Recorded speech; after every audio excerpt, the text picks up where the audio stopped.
So expect na natin, ganun pa rin po yung kanyang engine specs. Unahin na po muna natin yung kanyang looks bago tayo pumunta sa kanyang engine. Mapapansin naman natin, unahin natin dito po sa road edition ng Hero 4. Sa kanya pong headlight, mala transformer ang forma ng kanyang mukha, di ba? Pero halogen bulb pa rin po ang ginamit. Wala po siyang LED. Ayan, bulb din po hanggang sa kanyang flexible na turning signals. At dito naman po sa Hero 3 ng Skygo 125, hexagonal shape naman yung kanyang headlight. At then, medyo mas malaki yung kanyang visor. Then, ganun din po, naka-halogen bulb siya hanggang dito po sa kanyang turning signals. The same lang po sila ng turning signals. Ayan, medyo mababa lang po ng konti dito sa Skygo Hero 3. Ayan, bulb din po siya. Sa kanyang looks, inspired po talaga na hindi na natin may tatago sa XRM Dual Sport itong si Skygo Hero 3. At sa road edition naman po ng Hero 4125, inspired naman po ito sa RS ng Honda.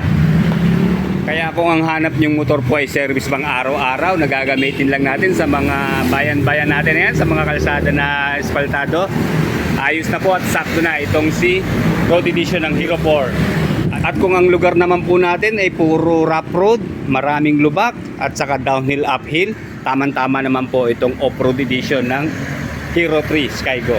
And then isunod po natin yung kanilang decals. Ito nabago na po talaga.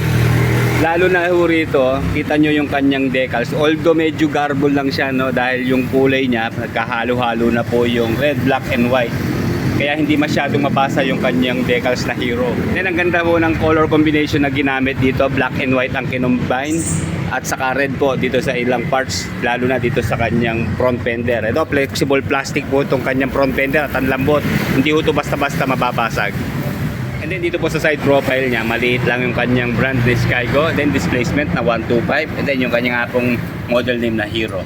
Ang ganda talaga kapag black ang ating motorsiklo. Nag-highlights yung kanyang kulay, lalo't yellow ang ating ginamit or striking color. Kitang-kita siya.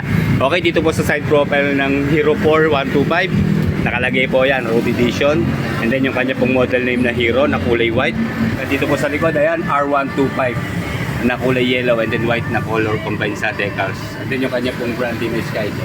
At ito lang po ang sticker ng Skygo sa front view niya. Ayan, sa kanyang visor. Then syempre dahil magkapatid po itong dalawang to, parehong-pareho lang po sila ng taillights, all bulb. Mas nagagandahan lang po talaga ako sa kulay ng fairings niya, di ba? Black and white color combined. Dito naman po, pure black siya na matte black at saka gloss black. Pero all bulb pa rin po lahat sila. And then punta naman po tayo dito sa kanilang mga gulong. Unahin lang natin dito kay Hero 3. Makikita naman natin yung kanyang gulong. Siyempre pang off-road na yan, dual sport na. At may sukat po ito na 2.50 by 17. And then tube type pa rin po siya kaya may interior. And then yung kanya pong rim, ayan, stainless na. And then dito naman po sa Hero 4 125, one-shing tire po ang ginamit. Kapareho din po dito, one-shing tire din po ito. Ganun din po ang sukat, 2.50 by 17. Then sa braking system naman po nila, dito po sa front brake ng Hero 4, ayan, single disc na may dual piston caliper. Then telescopic fork na front suspension. Siyempre, ganoon din po dito sa Hero 3. Telescopic fork na front suspension, single disc na may dual piston caliper. And then siyempre, magkaiba na po sila ng tapalodo or dito sa front fender. Dito po sa Hero 4, mala dolphin type po yung itsura ng kanyang front fender and then almost dikit na sa kanyang gulong. Unlike po dito sa Hero 3, siyempre pang off-road, kailangan may distansya talaga yan. Lalo na tayo mapapadaan sa lubak, sigurado kailangan medyo mahaba po ang ating telescopic fork na front suspension. At naka-upright position siyempre ang manibela po ng Hero 3 125. Ayan, kita naman natin, malapad yung kanyang manibela, may handguard. Then dito mayroon pa siyang sabitan ng carrier or ng basket. Pwede rin lalagyan ng ating cellphone. At dito naman po sa Hero 4, pang road edition talaga dahil po sa kanyang handlebar. Ayan, maiksi lang siya. Pag singit-singit sa traffic, pasok na pasok to.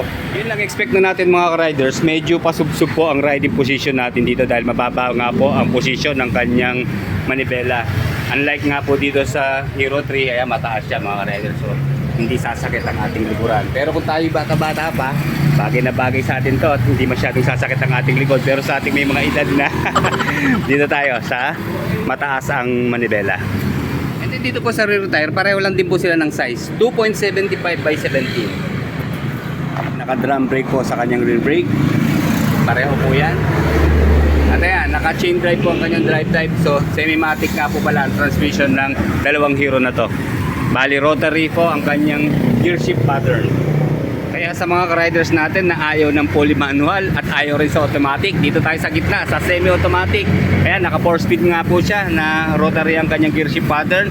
Ayan, bali, primera, segunda, tercera, kwarta. And then, isang apak pa po, balik tayo sa neutral. Pero yun po ay naka-stationary lang. Buti hindi po inaalis yung mga ganito klaseng motorsiklo sa panahon natin ngayon. Alam nyo naman, mga sobrang upgrade na ng mga motorsiklo ngayon. So dito pa rin tayo sa low maintenance na motorsiklo. Kita nyo naman, di ba, kapag di kadena, ang puproblemahin lang natin dyan, itong imo-monitor natin, yung kanyang kadena. Ito naman, mabilis remedyohan, hindi kagaya ng fan belt kapag naputol, palit. So dito, pag naputol o lumaulaw na, bawas lang tayo dito sa kanyang kadena, pwede na uling gamitin, di ba? Wala na tayong iintindihing fan belt, fly ball, pulley at torque drive, di ba? Kaya hindi tayo masyadong gagastos dito po sa motorsiklo. Siyempre, yung maintenance pa rin, ang pa-priority natin dyan, yung kanyang change oil. And then sa kanyang suspension dito sa rear, maganda, stainless na po yung kanyang dual shock absorber. And then magkaiba po sila ng seat cover. Although pareho lang po sila ng shape at ng size, mas ma-smooth po ang seat cover dito sa Hero 4. At medyo magaspang naman po dito sa Hero 3. Kaya unahin lang natin dito sa Hero 4 ha. Ayan, malambot po yung kanyang foam. Medyo manipis nga lang po yung kanyang seat cover, pero mabilis naman po paltan yan. May stitch naman siya dito sa harap. Dito lang ang stitch niya.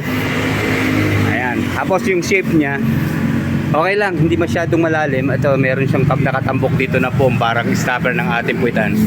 And then ayan, hindi masyadong mataas yung kanyang foam dito sa back rider seat. And then dito naman po sa Hero 3, mas malambot po ang foam ng Hero 4. Sa pagkapapo natin, ayan, hindi masyadong lumulubog yung ating kamay. Pero malambot naman po, pero mas malambot talaga si Hero 4. Okay, check natin ha, sa loob.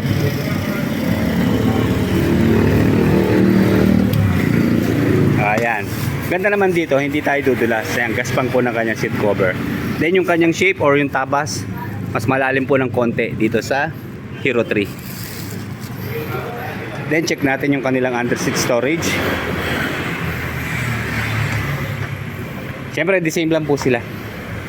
Pero hindi ho tayo makakapaglagay dito ng helmet. Ayan, ang liit lang po niya. Kasama na po dito kasi ang kanyang battery.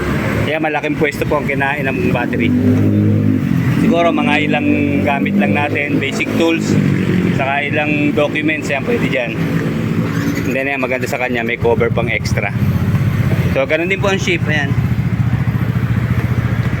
And then wala pong nabago sa kanyang fuel tank capacity. 3.7 liters pa rin po ang full tank.